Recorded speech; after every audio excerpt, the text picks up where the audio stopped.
Hey guys, tonight we drift to the quiet stone cloisters of a medieval abbey, where the morning mist clings to arched windows like a ghostly curtain and the air smells faintly of damp straw and toasted grain. You probably won't survive this if you expected a gentle cuddle of history. Instead, you're marching straight into the gritty origins of monastic brewing, where holy prayers and bubbling wort share the same sacred rhythm. So, before you step deeper, first of all, welcome to Katha, the channel where history's whispers become your lullabies. Like the video and subscribe to our channel, but only if you genuinely enjoy what I do here. Drop your location and local time in the comments where you're tuning in from. It's always fascinating to see who's joining us from around the world. Now dim the lights, maybe switch on a fan for that soft, soothing hum. Settle in, and let's ease into tonight's journey together. You stand in the courtyard as early Christian monks shuffle out before dawn, their woolen habits brushing dew-kissed cobblestones. Historians still argue whether these men learned brewing from Roman villa traditions or adapted Celtic folk recipes carried by wandering pilgrims. But by the 6th century, monastic beer was already part of daily rhythm. A mainstream historical fact, St. Benedict's rule, penned around 516 CE, mentions allocating barley for liquid sustenance, hinting at organized brewing under religious oversight. You can almost taste the faint bitterness of those first ales, earthy, lightly sour, and far from the hopped delights of today. In the dim glow of a lantern, you glimpse wooden vats half hidden in a cool cellar. Fringe tidbit here, some monks supposedly added crocodile dung as a primitive filter. Yep, really, though most probably used coarse cloth instead. You wrinkle your nose, imagining the horror. Thankfully, that legend might just be medieval myth-making. As you follow Brother Alfric's measured steps, his bare feet scuffing straw mats, you sense a ritual blending work and worship. Every clink of a wooden stirrer echoes prayer. Outside the abbey's cloister garden, the monks cultivate ancient barley strains, Birnbera barley, hardy enough to grow on rocky soil. You crouch to examine plump kernels, running a finger along each crease. Modern asides flicker through your mind. Imagine ordering heirloom grains on Amazon, Prime Day discounts for monks of old. But back then, supply was local. Monks rotated fields annually to prevent soil exhaustion, a practice passed down from Roman agronomists. Scholars debate whether these rotation schemes derived directly from Columella's de Re Rustica, or evolved independently in isolated monasteries. Either way, crop management was revolutionary. Inside the brewing hall, the process begins with milling grain. 2 women in the abbey infirmary turn a hand quern, grinding barley into coarse grist. You feel the whisper of flour on your fingertips and the soft thud of kernels against stone. Then, water drawn from a nearby spring, renowned for its clear taste, pours into a massive copper kettle. Historians still argue whether spring water was prized purely for hygiene or held ritual significance as holy water for brewing. The air grows warmer as the mash simmers. You lean close, inhaling malt-sweet steam, tinged with a hint of smoke from beechwood fires below. The sensory detail lulls you, but gentle sarcasm seeps in. You probably expected a spotless lab with fancy glassware. Sorry to disappoint. It's just damp stone and simple tools here. Nevertheless, these humble beginnings laid foundations for centuries of monastic brewing excellence. By mid-morning, the mash is strained into a trough. The monks chant softly, their voices forming a droning counterpoint to drips of fermented liquid. You close your eyes, picturing vessels carved with Christian symbols, malt husks floating like driftwood. A mainstream fact, many abbeys followed Benedictine or Cistercian orders, both of which encouraged manual labor as spiritual discipline. Brewing counted as ora et labora, prayer and work intertwined. Without precise temperature gauges, they relied on sensory clues, bubbles forming, colors shifting, aromas deepening to know when to stop heating. In this opening chapter of monastic brewing, you've touched barley in misty fields, smelled grain in dark cellars, and heard the ghosts of chants echo round wooden vats.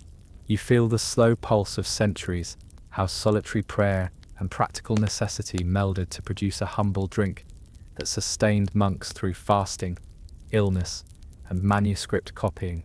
The abbey's quiet routines might lull you towards sleep, but remember this: those early monastic ales built a blueprint for every pint you've ever sipped. You trudge through dew-soaked furrows, just as the pale sun yawns over rolling hills, your boots sinking into damp earth, scattered with golden kernels. Monks in coarse habits fan out across the barley and wheat fields, their breath misting in the cool air like miniature clouds. Remember that early morning hush in the cloisters? Here, the silence is broken only by the soft rustle of grain and the occasional bleat of a distant sheep, probably plotting its escape from chores. Today, your task is to witness grain selection at dawn, when every kernel matters for the perfect brew. By the 10th century, monasteries across Europe managed vast acreages of grain, with some Cistercian abbeys cultivating over 200 acres of barley, an impressive feat, given they lacked tractors and coffee breaks. Historians still argue whether they borrowed rotation techniques from Roman landowners or devised their own three-field system, but either way, these practices dramatically boosted yields.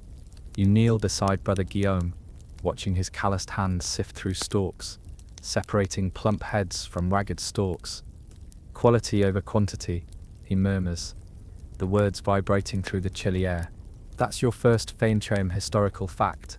Medieval monks truly pioneered systematic crop rotation, often planting barley one year, legumes the next, and leaving fields fallow to replenish nutrients. Now, a quirky fringe tidbit. Some abbots insisted on reading Latin verses over the seed sacks to encourage growth through divine inspiration, essentially ancient Spotify playlists. But with chanting, you smirk if only those verses came with a skip intro button. While there's scant evidence that blessings affected yield, monks believed spiritual energy flowed into the fields. Historians still argue whether those incantations were marketing tactics to impress pilgrims or genuine acts of faith. Regardless, the mystical atmosphere reinforced communal bonds. Every seed felt blessed, every harvest felt sacred. You rise, brushing straw from your knees, and follow the line of workers toward patches of hardy bare barley, short stalks, robust grains, ideal for cooler climates. Feel the crisp snap as you pinch a stem between your fingers. The texture is rough, almost bristly, unlike the sleek modern barley you grab at the grocery store. Modern asides drift through your mind. Ordering heirloom grains online with next-day delivery would have seemed like witchcraft to Father Benedict. But here you are, enjoying 21st century convenience. Unfortunately, you can't buy that bare barley on Amazon Prime just yet. Maybe add it to your wish list. Brother Matteo kneels beside a patch of spring wheat, darker and heavier than barley. He plucks a handful, letting the grains trickle between his fingers with a soft, satisfying clatter, like tiny rain on a wooden roof. These grains yield higher sugar content, boosting alcohol potential, but they also risk a cloudy brew if not mashed carefully. You catch a scent of sweet wheat mingling with the earthy aroma of composted manure. Yes, that glorious smell. Fringe whisper. Some scribes claimed the finest wheat came from fields dusted with powdered unicorn horn. Pure nonsense, of course, but a testament to medieval marketing flair. Imagine the price tag. As you walk between the rows, you notice the subtle difference in leaf color. Wheat's leaves are smoother, slightly more lustrous, whereas barley's are coarser, almost velvety. Monks use these visual cues to gauge grain health. No lab microscope needed. Historians still argue whether they developed these techniques independently or inherited them from agrarian treatises like Al-Khwarizmi's agricultural texts, traveling via Moorish Spain. The debate rages on among scholars, but for you, it's enough to marvel at human ingenuity. The sun climbs higher, and rays pierce through low clouds, spotlighting a patch of grey wheating, infected with ergot fungus, known then as St. Anthony's fire. A mainstream fact, ergotism caused hallucinations and gangrene in medieval populations. So monks carefully inspected fields to discard contaminated ears. You shudder at the thought. Unintentional medieval drug trips. No extra charge. Jokes aside, this careful selection likely saved countless lives. though historians still argue whether monastic vigilance was the primary safeguard, or if general rural communities shared similar practices. You pause by a wooden stall, where chosen grains are poured into cloth sacks marked with simple symbols: barley for everyday ale, wheat for special festival brews. The symbols drawn by the infirmary's novice remind you of modern craft beer labels, hipster sheep logos, whimsical fonts, but with less gluten-free spin. Today's breweries might boast low IBU, but these monks simply whispered prayers and hoped for the best. You're tempted to suggest a QR code for tracking grain origin, unlikely to catch on in the 12th century. While the monks sought grain, novices hurry to refill water skins for the long hours ahead. You take a quick swig of crisp spring water, no hops, just pure clarity, and feel it slide down your throat like silk. Fringe fact: some abbeys stored water in hollowed tree trunks lined with beeswax, believing it lent a subtle sweetness to the brew. You raise an eyebrow. If that technique resurfaces in artisanal barrels today, you can say you heard it here first. As the fieldwork winds down, you gather your thoughts. Grain selection wasn't just agricultural drudgery, it was a tactile meditation, a morning ritual blending body, spirit, and community. Your fingers still tingling from rough kernels. You sense the centuries-old connection hum through the soil. Remember those wooden vats and shadowy malt houses from Section 1? The careful grain you choose now will someday tumble into those very vessels, soaking in water and heat, ready to transform into soul-warming ale. A light joke flitters through. If medieval monks had YouTube reviews, this section would be 5 stars. Grain selection gave me life. But alas, you'll have to settle for modern transcripts and whispered prayers. As you shuffle back toward the abbey gates, the chorus of distant hymns rises, mingling with birdsong in a perfect symphony of worship and wonder. By dawn's end, you've seen barley and wheat laid bare, tasted the earth's bounty, and caught glimpses of faith-infused farming. The stage is set for malting, where these grains will pause between germination and flame. Remember that mystery from the malt house. Next, you'll follow those same kernels into dark, smoky rooms, where labour and ritual intertwine once more.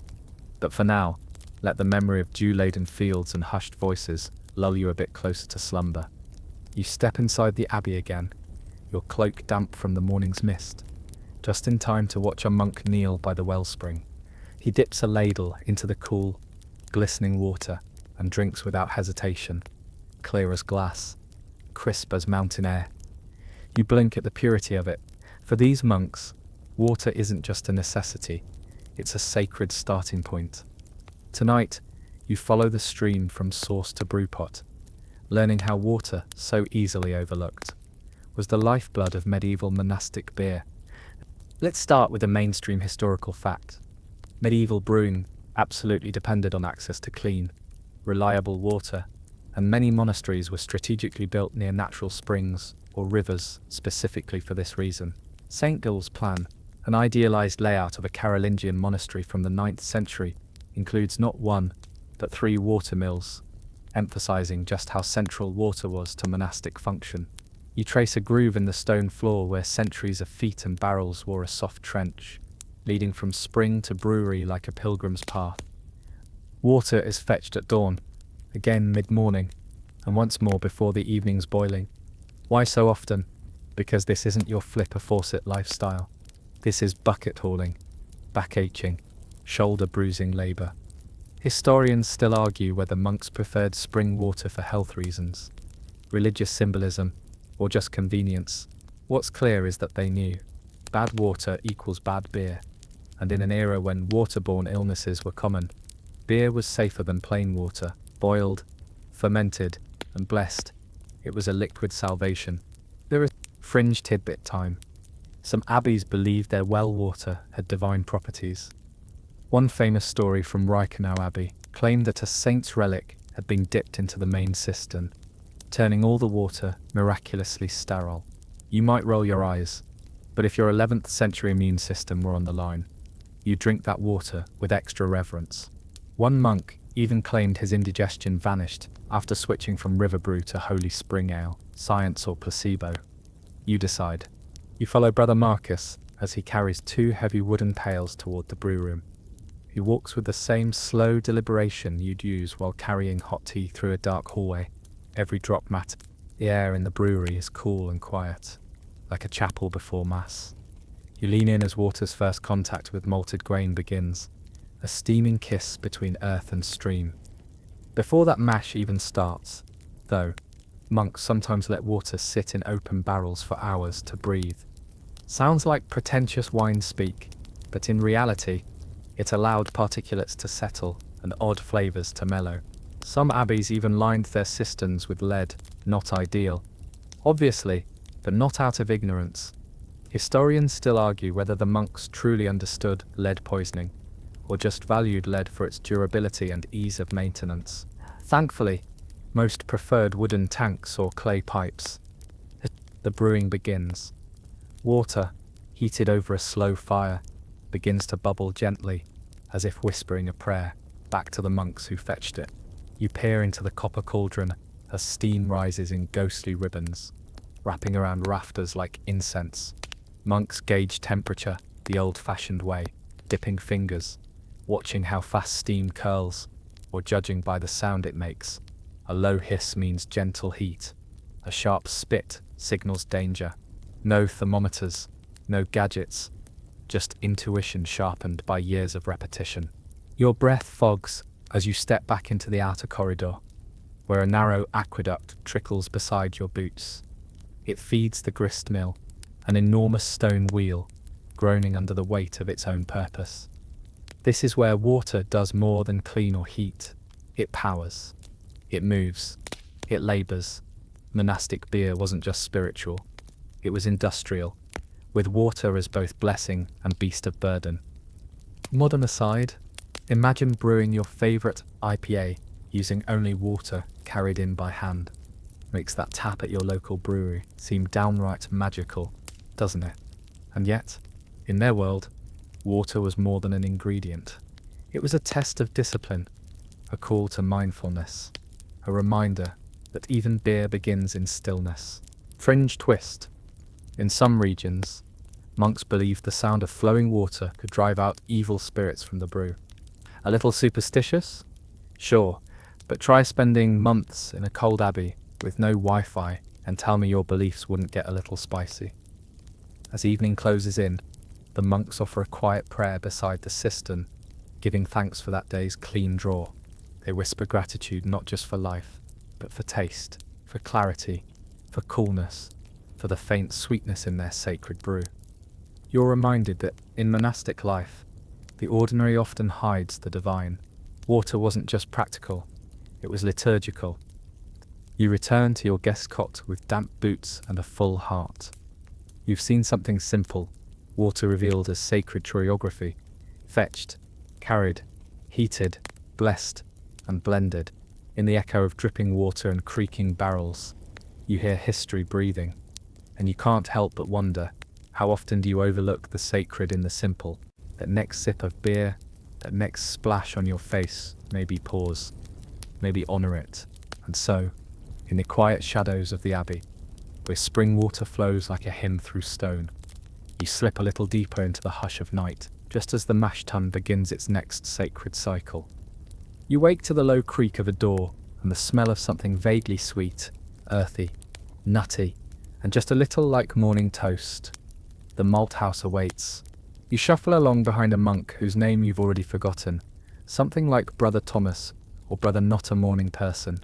He doesn't speak, just leads you into a long, low stone building that feels more like a barn than a sacred space. But don't be fooled, this is the heart of the operation. Today, you step into the world of malting, where humble grain becomes brewing gold. Let's start with the basics. Mainstream historical fact. Malting is the process of soaking, germinating, and drying grain, usually barley, to convert its starches into fermentable sugars. Without malt, you'd have flat, lifeless beer. Just brown, soggy sadness in a cup. And in the Middle Ages, monks perfected this step with a combination of brute strength, patience, and get this, an almost spa-level understanding of moisture and timing. Fancy, Brother, possibly Thomas, gestures for you to crouch by a pile of barley spread across the stone floor. The grains are soaked and already sprouting little white tendrils like timid caterpillars. You reach out and feel the cool dampness on your fingertips. The smell is rich and vegetal, almost like fresh peas. The monks turn these piles by hand, day and night, using wide wooden rakes slowly, rhythmically, a kind of meditative farming dance. You try it. It's heavier than it looks. You're already tired and it's not even lunch. Here's where things get interesting. Historians still argue whether monks truly understood the science behind the malting process, or were just incredible at empirical observation. Did they know enzymes were at work? Probably not. That they knew when the barley smelled right, looked right, and tasted just a little sweet when chewed. That was enough. Fringe tidbit. In some regions, monks dried their malt over fires, fueled by peat or herb bundles. Not just wood. This accidentally flavoured the malt with earthy or aromatic notes, sort of like an early version of craft beer infusions. Imagine stumbling into a medieval beer with hints of thyme and burnt moss. Not exactly your summer pilsner, but hey, it was distinctive. Some even claimed the smoke kept away evil spirits or nosy neighbours from the village. You follow the drying process into the kilning area. Here, the air thickens with warm, smoky perfume. A monk fans the embers beneath a raised platform covered in malted grain. He uses a crude paddle to spread the grain evenly, muttering under his breath. You lean closer. He's counting, not aloud, but with his fingers. Each pass takes exactly the same time. Consistency is the name of the game. The kiln's heat is modest, low and slow. Too much, and you scorch the grain. Too little, and it spoils. The balance is delicate. You feel the temperature shift on your face. The heat rising just enough to fog your breath. No thermometers, just intuition and perhaps a little divine guidance. Or panic. Maybe both. Here's a modern aside. If you've ever seen the inside of a craft malting facility, you'll notice gleaming machines and computer screens. Here, you get creaking wooden boards, soot-blackened walls, and a crow watching through a window like it owns the place. And yet, the output, surprisingly similar: roasted malts, pale malts, dark malts. They were already experimenting with depth of flavour long before hops got all the attention. One of the brothers places a handful of dried malt into your palm. It's warm and smells like toasted oats and wet hay, oddly comforting. You chew one, it crunches, then gives way to sweetness. Just a little, enough to know something magical has happened. This is the moment when grain stops being just grain and starts becoming beer. You nod. You get it now. Malt is the soul of the drink. Fringe moment. In some alpine monasteries, malt houses were haunted, or so they said. Monks believed the souls of those who hottle grain returned to spoil the batch. Sacks would shift on their own. Fires would go out inexplicably, and one poor novice swore he saw a face in the malt heap. Whether it was guilt or mold-induced hallucinations is still up for debate. But hey, it kept the kids from sneaking handfuls. By midday, the malt is bagged and marked with chalk, dates, location, batch number. A system far more organised than your sock drawer. These sacks are heavy. You help lift one onto a cart and immediately regret it. Medieval monks were strong. They didn't skip arm day. Every day was arm day. Historians still argue whether certain monastic orders produced better malt because of their geographic access to certain grains, or because of their discipline in technique. Benedictines versus Cistercians. Yes, even monks had rivalries. Imagine them comparing malt roast like baristas judging espresso. Oh, you still dry at 1110 degrees. How quaint. You exit the malt house sweating, your face streaked with soot, your shoulders aching in ways you didn't know possible. But you feel proud, connected. Malt doesn't look flashy. It's no bubbling cauldron or golden goblet. But without it, beer is just a dream. So, when you drink a pint, think of this moment. Think of the barley soaking in wooden troughs, of tiny green shoots curling from husks, of gentle heat licking the sides of a clay kiln. Think of Brother Possibly Thomas and his slow, sacred raking, whispering numbers like a prayer. Malt isn't just a process, it's a quiet miracle. The abbey bells ring. Time for prayer, time for rest.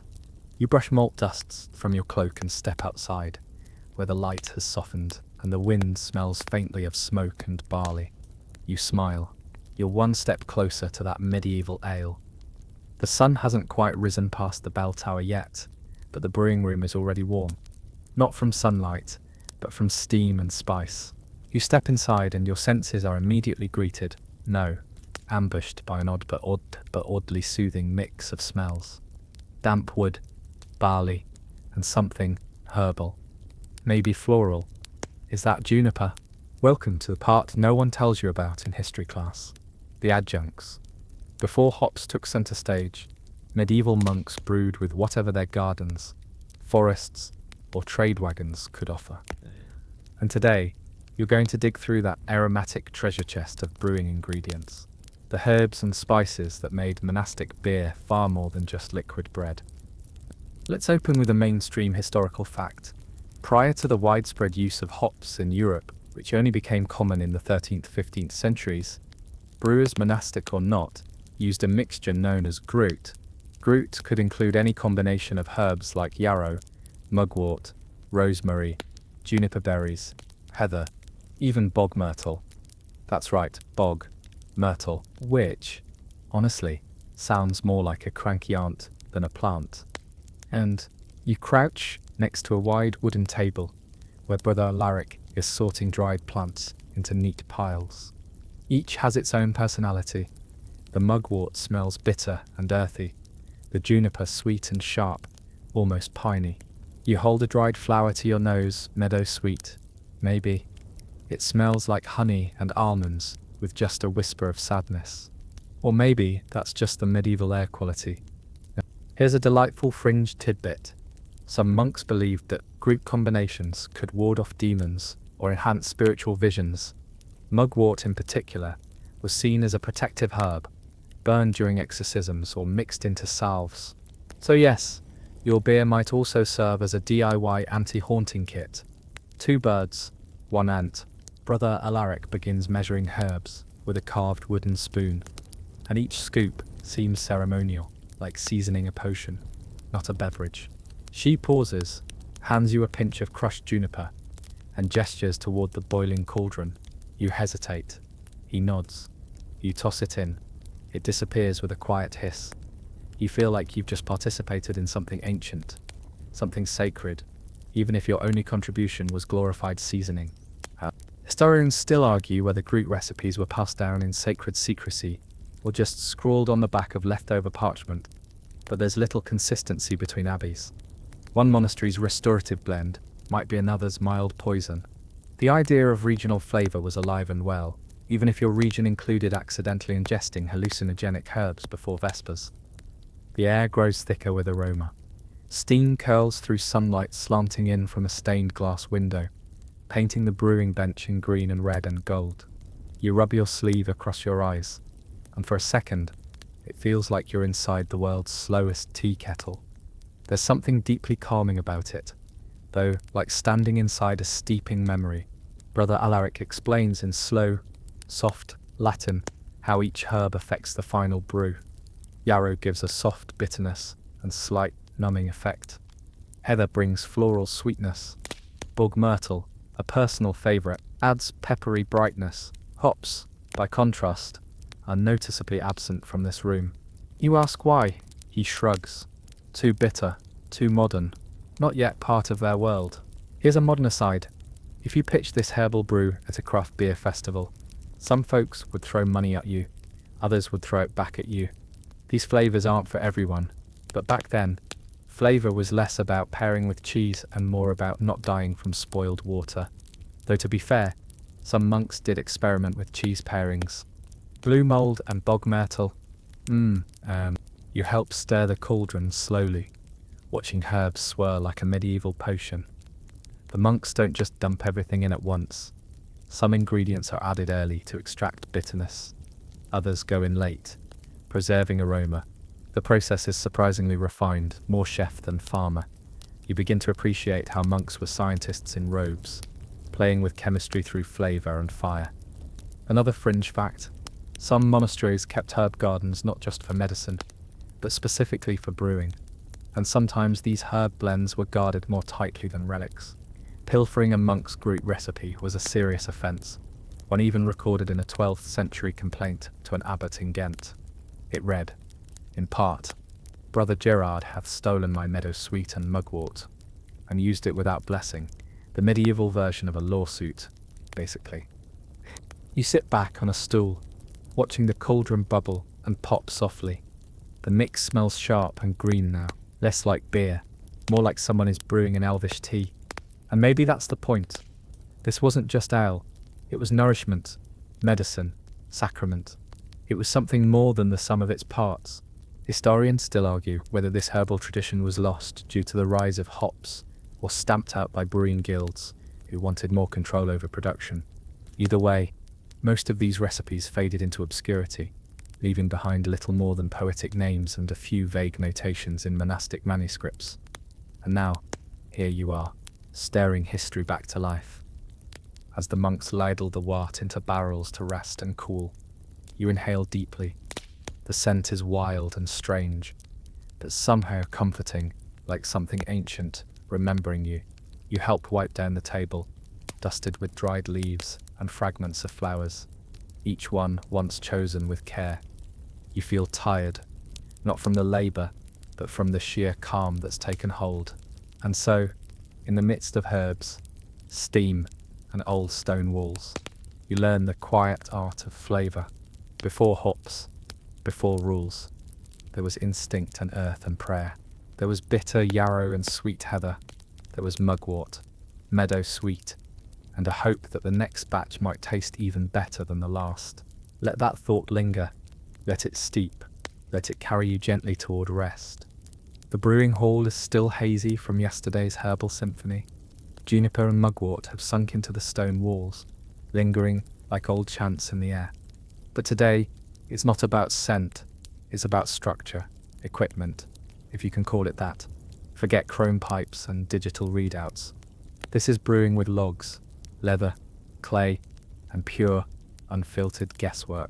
Welcome to the world of vessels and techniques, where beer is born in buckets and barrels, and you have to stir by feel, not Fahrenheit. You walk across the cobbled floor to where a massive mash tun squats like a sleeping ox. It's made of dark oak, banded with hand-forged iron. You run your fingers along the rim. It's damp and warm, almost alive. Inside, thick porridge-like grist swirls slowly as two monks stir with wooden paddles longer than oars. The rhythm is hypnotic. Slosh, pause, slosh, pause. Like breathing, like prayer. Here's your mainstream historical fact. These brewing vessels were almost always made of wood or clay. Large copper kettles were used if the abbey had wealth or royal retinage.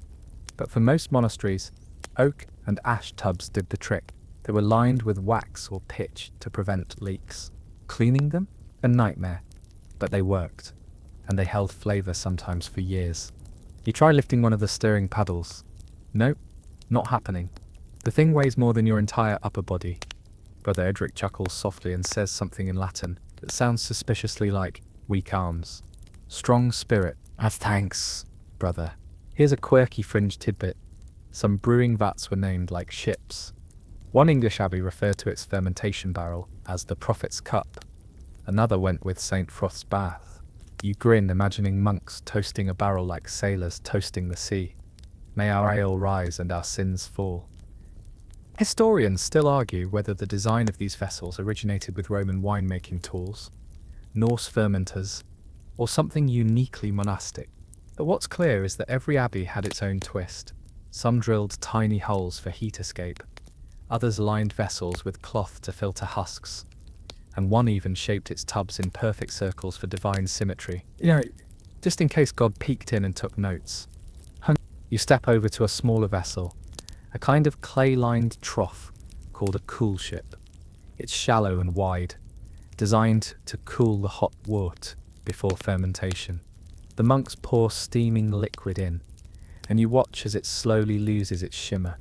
A soft breeze filters through the window slits, aiding the process. No fans, no chillers, just stone, air, and time. Modern aside, if this were a craft brewery tour, you'd be elbowed aside by someone named Kyle, explaining what specific gravity means. But here, everything's silent. The beer doesn't need measuring. It needs watching, listening, trust. You imagine the monks whispering over each batch, like chefs over a soufflé. No sudden moves, no loud noises, and absolutely no rush. Next comes the wort strainer.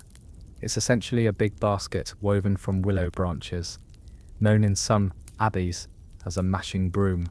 The monks lower it gently into the chin to filter out grains. You watch the liquid turn clearer as it flows into the next vessel, leaving the solids behind. It's a primitive filtration system, but somehow elegant. You run a finger along the basket's edge. It's slick with heat and wort and time. Then, a fringe detail you never saw coming.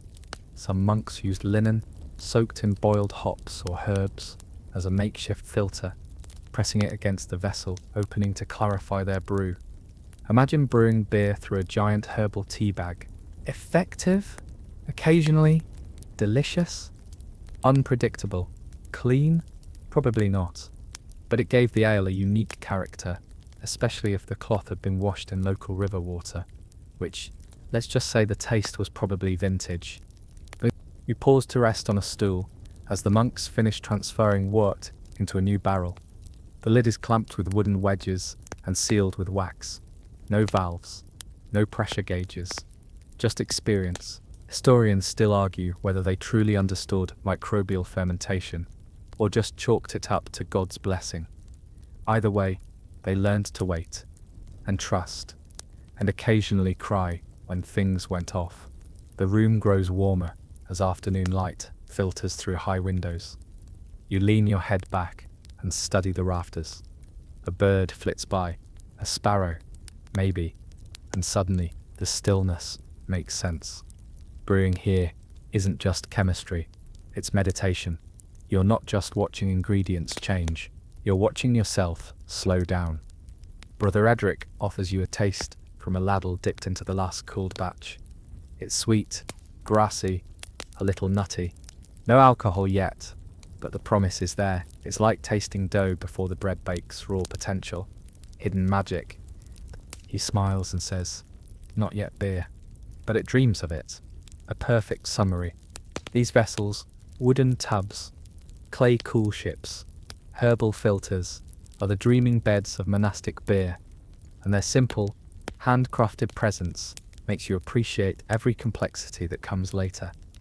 You help clean up with a reed broom, pushing stray grain into a pile. The smell is stronger now, grain, steam, and sweat, a different incense, one not meant for cathedrals, but for cups. As the sun dips, the monks hum a soft chant while closing the brewing hall. You step out with aching shoulders and damp sleeves, your mind filled with ancient tools and quiet craftsmanship. Maybe the beer will be perfect, maybe not, but the care was perfect. The patience was holy, and for these monks, that was enough. You return the next morning just in time to hear a quiet bubbling, like the sound of stew on a fire, soft, persistent, alive. The room smells sharper today, a little sour, a little sweet. Something is happening. The wort, now cooled and steeped in yesterday's herbal medley, has been transferred into tall oak barrels tucked into the cellar's coolest corner. The air is still. Monks walk lightly, whispering prayers. This is not just beer in progress. This is fermentation, and you're about to witness what the monks called the invisible hand of God. Mainstream historical fact incoming. Fermentation in the early Middle Ages was entirely spontaneous. Yeast wasn't isolated until the 17th century, and Louis Pasteur wouldn't arrive for another few centuries with his microscope and fancy mustache. Back in your monastic world, all fermentation happened thanks to wild yeast floating invisibly in the air. clinging to barrels, lurking in cold wort, and sometimes not showing up at all. You crouch beside a wooden cask.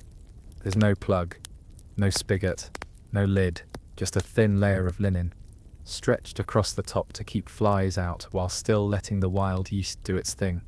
You peer into the mixture and see faint bubbles rising, popping, and sinking back like tiny prayers offered upward. It's alive. It's working. Fringe tidbit. Some monks believed the yeast was a divine spirit. Literally. They'd leave a barrel uncovered in the chapel overnight to invite angels into the brew. Did it help? Hard to say. But you've never wanted to sip something so blessed and bubbly in your life. One monk even claimed to see a halo hovering over a particularly lively batch. Might have been a trick of the candlelight or the fumes. Brother Ivo, the abbey's fermentation steward, gently presses an ear to the cask. She sings, he says with a wink. You press your ear against the next barrel. You hear fizzing, soft and constant, like the purr of a content cat. It does sing, in a way, a song you can't replicate, only receive. Historians still argue whether monastic brewers used tools to seed yeast from batch to batch, like reusing the same barrels or saving a bit of foam from the last brew, or whether they relied entirely on spontaneous inoculation. Either way, over time, each abbey developed its own microbial identity. The yeast here is not just yeast, it's abbey yeast, a living, breathing signature of the space, the air, the people. Brother Ivo opens a side hatch and points to a thick, crusty foam forming on top of the wort. The croissant, he says proudly. You nod as if you totally knew that term already. This frothy crown is a sign that fermentation is in full swing. It smells yeasty, like rising bread and tart apples. You dip your finger in. It's warm, frothy, a bit sour. Tastes strange, good strange. And here's a modern aside. In today's labs, yeast is cultured, cloned, tracked like a celebrity genome. But these monks, they relied on instinct, memory, and divine mercy. If a batch failed, they prayed harder next time. If it succeeded, they recorded it with one of their most sacred tools, a charcoal line on the wall behind the cask. Notebooks?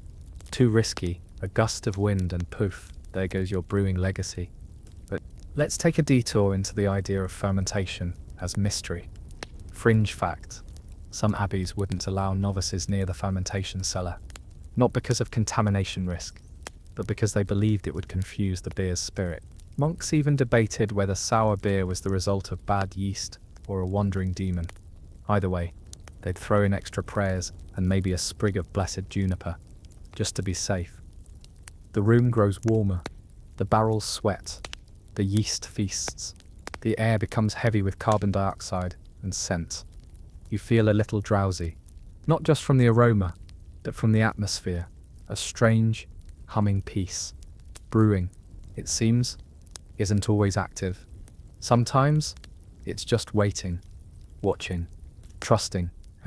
Brother Ivo pulls out a wooden dipper and sips from a smaller barrel, what he calls a test cask. He nods, then offers it to you. You take a cautious sip. It's cloudy, warm, still slightly sweet, but undeniably alcoholic. It tingles on your tongue, somewhere between beer and bread and herbal tea. You imagine sipping it from a stone cup beside a fire, reading a psalter by candlelight, the outside world held far, far away. Historians still argue whether monks viewed fermentation as purely practical or deeply symbolic. Was the transformation of wort into beer like the transformation of the soul?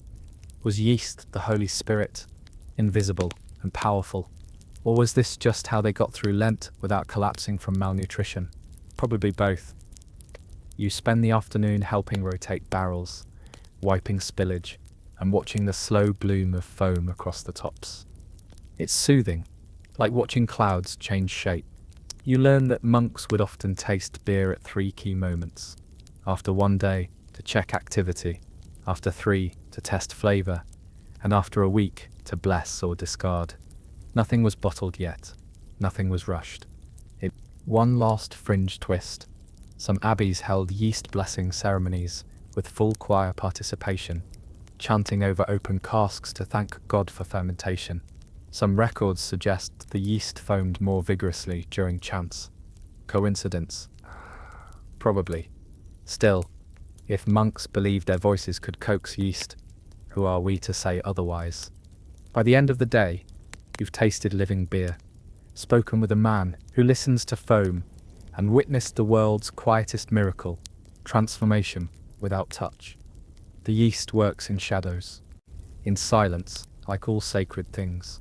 You step outside into the crisp twilight air, your breath mixing with fog, your body humming from the cellar's warmth.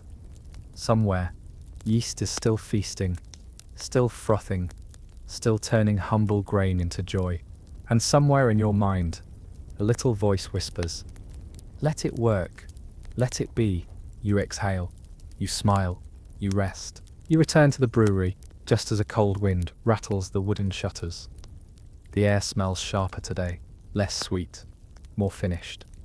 The wild energy of fermentation has mellowed. The chaos has settled. This is where the monks begin what they call the waiting. Fermentation has slowed, and now the beer must rest, mature, clarify, prepare itself for the cup. Today, you learn the gentle art of conditioning and aging, where beer becomes beer. Mainstream historical fact. Once fermentation ended, monks transferred their young beer called green beer into secondary vessels, usually large oak casks or amphorae, to age for several days or weeks.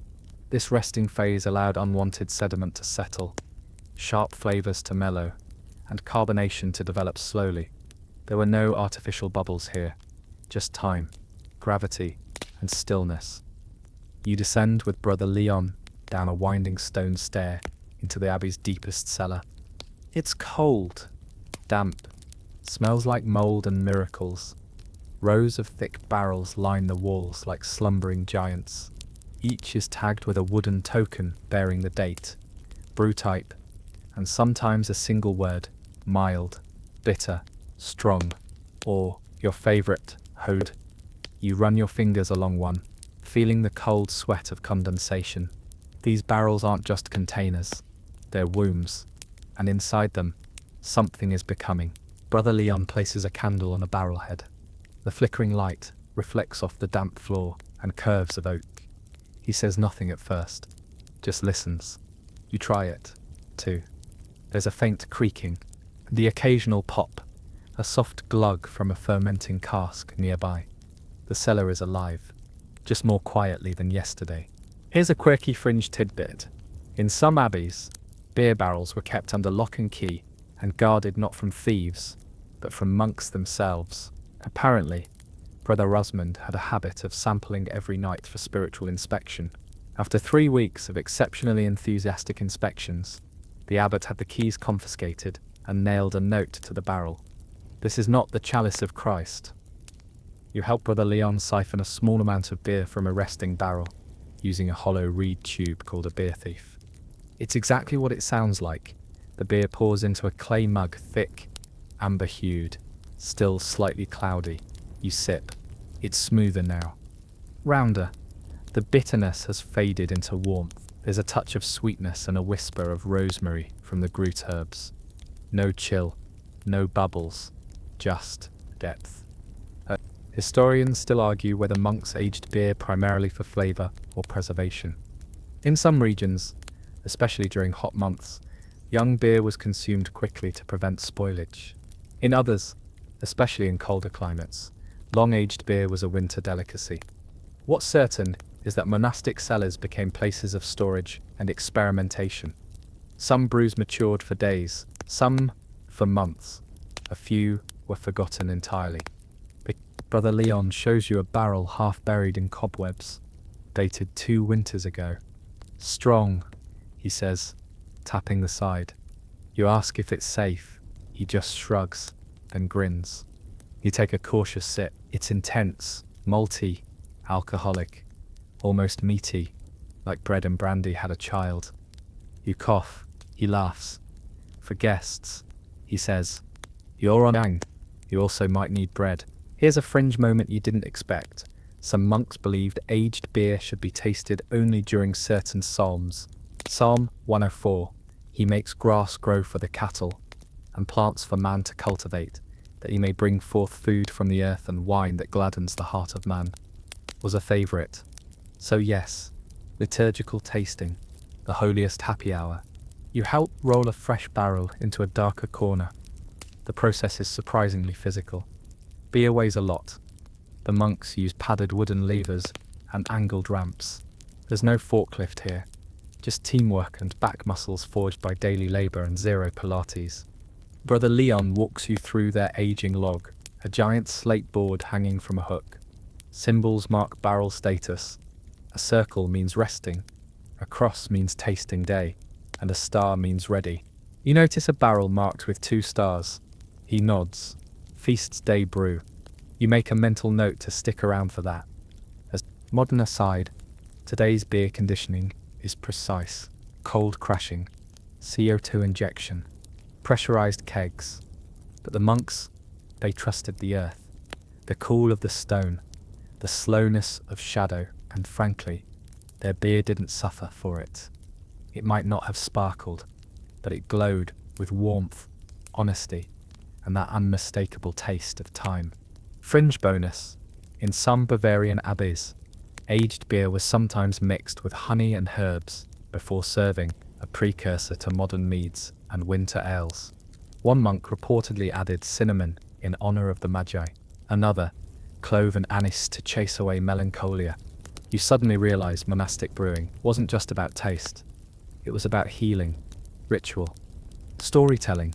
The day fades as you finish dusting the barrels and labeling the newest batch. The air smells richer now, like warm grain and cellar air, soaked in time. You run your hand across one of the barrels. It feels cool, alive. Inside, beer is waiting, becoming, preparing for its first taste of candlelight and clay mugs. You follow Brother Leon back upstairs in silence. At the top, he turns and simply says, "The best beer is patient." And you nod. You understand now. Tonight, as you lie in your cot with your feet sore and your back aching, you can still feel the cold of the barrel under your fingers, the smell of stone and wood, the quiet hum of things transforming in the dark. And just like the beer in that shadowed cellar, you too are slowly steeping in stillness. You wake to a sudden noise, not bells, not birdsong, but something altogether more exciting, a clatter, a cheer, a splash. Today is transfer day. The barrels that have been quietly conditioning down in the cellar are finally ready to face the world, or at least the tap room. This is the final stretch of the beer's long, sacred journey, and you're here for it, from barrel to cup, from silence to celebration. You head out to the courtyard, where the monks have prepared a long wooden bench lined with tools that look vaguely like medieval dental equipment, hooks, mallets, tapered wooden pegs. You're ushered toward the transfer station, where one of the older brothers, Brother Felix, grins as he wedges a spigot into a barrel with a practiced thunk. "You tap," he says. "I taste." Mainstream historical fact. Transferring beer into serving or storage vessels was a delicate process. Barrels had to be moved carefully to avoid disturbing the sediment. Spigots were hammered in slowly, and beer was often served straight from these casks, or moved into clay jugs or pewter tankards for meals and visitors. Bottles? Nope. That luxury was centuries away. Here, it's tap and pour, rinse and repeat. The first gush of beer shoots out with a dramatic spurt, spraying Brother Felix. He laughs and lets it run onto the ground. "Not the first pint," he says. "It belongs to the floor." You stare, confused. He shrugs. "It clears the ghosts." It's unclear if that's metaphorical or microbial. Fringe tidbit. Many abbeys believed that beer had to be awakened before being consumed. This first splash wasn't just superstition. It likely flushed out oxidized or over-fermented brew from the barrel's lip. Still, monks often added a blessing over the spout, just in case. And in one record from a Welsh monastery, the first pint was poured into the roots of the abbey's oldest tree. "For the old spirits," it read. You know what? Not a bad gesture. You help carry full mugs into the refectory. Rows of thick clay tankards, each heavy and cold, filled to the brim with that deep amber liquid you've now seen evolve from grain to glory.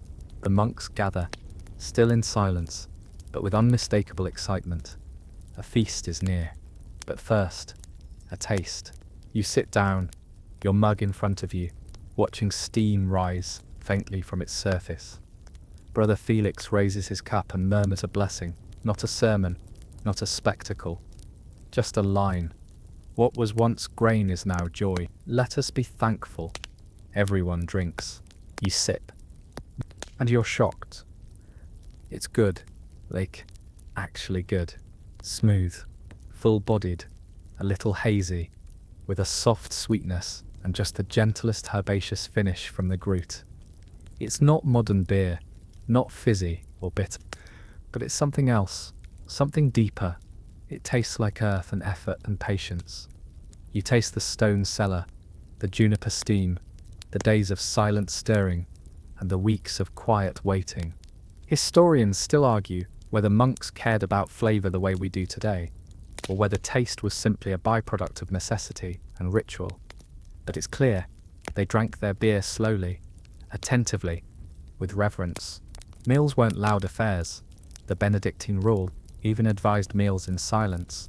One monk read scripture while the others ate and drank. So yes, monastic beer was paired with psalms. You carry another tray of mugs to the side tables. Each tankard gets a quick dip in cool water between pours, a trick to prevent overflow and keep them just chilled enough. The monks don't rush.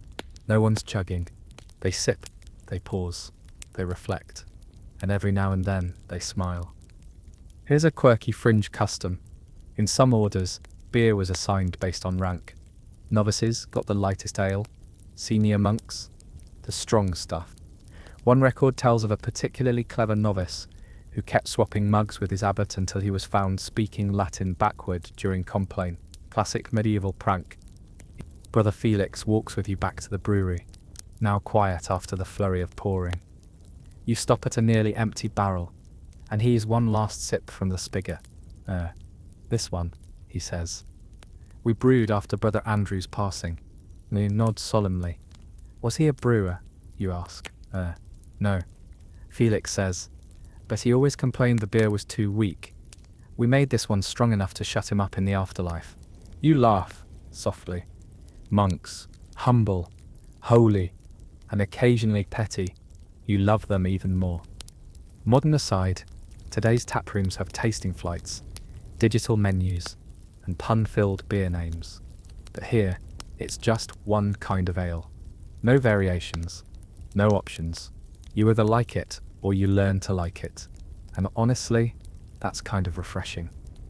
As the sun dips behind the bell tower, you sit on the stone wall with a final mug. The beer's gone a little warm, but it still holds that same comforting taste. Somewhere behind you, the monks begin evening prayers. Somewhere in the barrel cellar, the next batch is already breathing, becoming. You exhale slowly. You realize that this drink, this humble, herbal, quietly brewed ale, is more than nourishment. It's a rhythm, a sacrament, a way of remembering that good things take time, and holy things often hide in plain sight, like in a cup, like in a sip, like in the hush between laughter and chant. You wake the next morning to the clink of mugs being stacked and rinsed, evidence of yesterday's celebration, now quietly returning to routine. The brewery smells calmer today, less of herbs and hops, more of wood, dust, and drying linens. There's no bustling brewing underway, no foaming barrels or steaming cauldrons, just a quiet chore that monks perform as faithfully as any liturgy. Cleaning. You yawn and stretch as Brother Aldwin hands you a stiff bristled brush and nods toward a pile of wooden tubs, stained dark with time and tannins. You get the sense that this isn't busy work, it's part of the rhythm, a necessary reset before the next batch begins. Mainstream historical fact, cleanliness was crucial in monastic brewing, even if their understanding of germs was, well, non-existent. Monks quickly learned that old residue or spoiled barrels could ruin an entire batch of beer. So they scrubbed. They rinsed with boiling water, scrubbed with ash or sand, and aired their equipment religiously. Some even washed brewing tools in rivers blessed by local clergy. Whether or not that helped, it sure didn't hurt. You dip your brush into a warm bucket of herb-scented water, infused with a little rosemary and thyme, and begin scrubbing the inside of a mash tun. The grainy residue clings stubbornly to the wood, and every sweep of the brush fills the air with a soapy, earthy scent. A faint bit of yesterday's beer still lingers in the cracks, like the last verse of a forgotten hymn. Quirky fringe tidbit. One abbey reportedly had a designated brew monk who never spoke and was referred to only as the washer. He had one task, cleaning every vessel before each brew. Some said he'd taken a vow of silence after spilling an entire batch in his youth. Others claimed he just didn't like talking to novices. Either way, he kept things spotless. You begin to find the rhythm in the scrubbing. Push, swirl, scrape. Again, the monks hum softly behind you as they clean bottles, polish mugs, and hang drying herbs. It's peaceful, almost meditative. You're beginning to understand how their lives move in circles: prayer, work, brewing, rest, and back again. Historians still argue whether monastic dedication to cleanliness was religious or practical. Was it about divine purity, or just not wanting to drink mouldy ale? Probably both. The rule of Saint Benedict emphasized order and discipline in all things, including how one scrubbed out a work trough. You move to a row of barrels, now empty and airing out in the corner. Each one is propped slightly open to let moisture escape. Brother Aldwin gestures for you to lift one so he can sweep underneath. You try. You fail. He chuckles and lifts it himself like it's made of feathers. Monks. Deceptively strong and unfairly smug. You take a moment to wipe sweat from your brow and breathe. The scent of damp oak and wild herbs fills your nose. It's oddly comforting, like walking into your grandmother's pantry if she also brewed ale in a medieval monastery. And now, the fringe moment of the day. One 13th century record from northern Italy describes a monk who refused to drink beer until he'd blessed the broom used to clean the mash tun. No soul should drink from a vessel brushed by sin, he wrote. Was it symbolic? Probably. Was the beer better? Who's to say? But there's something charming about sanctifying the cleaning supplies. Imagine what that monk would have done with modern dish soap. You watch as another brother, Brother Peregrine, gathers discarded grains and carries them to a nearby trough. Pigs, chickens, and even the monastery garden benefit from the byproducts of brewing. Nothing goes to waste. The abbey lives off itself. Circular, sustainable, kind of makes your recycling bin feel inadequate. You help clean the brew paddles, each carved from dark wood and worn smooth from decades of use. The handles feel polished with prayer. There's a kind of reverence in how Brother Aldwin stores them, wrapped in linen, oiled with beeswax, placed gently back on the rack like relics. Brewing isn't just a task here, it's a trust passed from hand to hand. Modern aside, in today's world, you'd sterilize with chemicals, bleach, automated jets. Here, it's hot water, elbow grease, and a little whispered chant. Does it work? Somehow, yes, maybe better than you'd expect. You sweep the final bits of straw and grain husk into a corner pile. The floor, once sticky with spilled wort, now gleams faintly in the candlelight. The brewery, still and clean, hums with anticipation. You realize this quiet act of care is what makes the next batch possible. Before the grain, before the herbs, before the yeast, there is this scrubbing, this humility. Historians still argue whether monks enjoyed the brewing process or simply endured it as duty. But standing here, in the tidy echo of their work, you feel joy. Not the loud, laughing kind, the gentle, satisfying kind that settles in your bones like warmth. Brother Aldwin claps you on the shoulder. Well, he says, you've earned your rest. You nod, tired but satisfied, smelling like malt and rosemary and thyme. You step out into the evening light. The abbey bells toll gently, and the sky turns soft with sunset. The beer may be brewed, the tools may be clean, but the story is still unfolding. And so now, let's begin to wind down, to slow, to drift. Let the pace ease, like the gentle settling of foam in a mug just poured. The monks retreat to their cells, robes swaying softly as the twilight filters through narrow windows. The air carries the scent of earth and herbs, of something ancient and kind.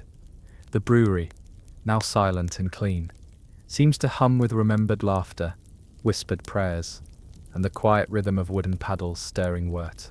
You lie down in your cot, blanket pulled to your chest, fingers still faintly scented with rosemary and oak. The candlelight dances on the stone walls, throwing gentle shadows that move like monks in procession. Each breath you take feels slower, deeper, like the long exhale of steam from a cauldron finely cooled. Outside, the wind moves gently through the trees, brushing leaves like fingertips over parchment. Somewhere nearby, a barrel creaks. A mug clinks against a shelf. The world of the abbey continues, not in haste, not in noise, but in a steady, patient heartbeat. The beer will brew again. The paddles will stir, the cellars will fill. And you, having walked these halls, stirred those cauldrons, and shared that ale, will carry that quiet rhythm into your dreams. Let it rise. Let it settle. Close your eyes now. Let yourself rest. You've brewed something beautiful.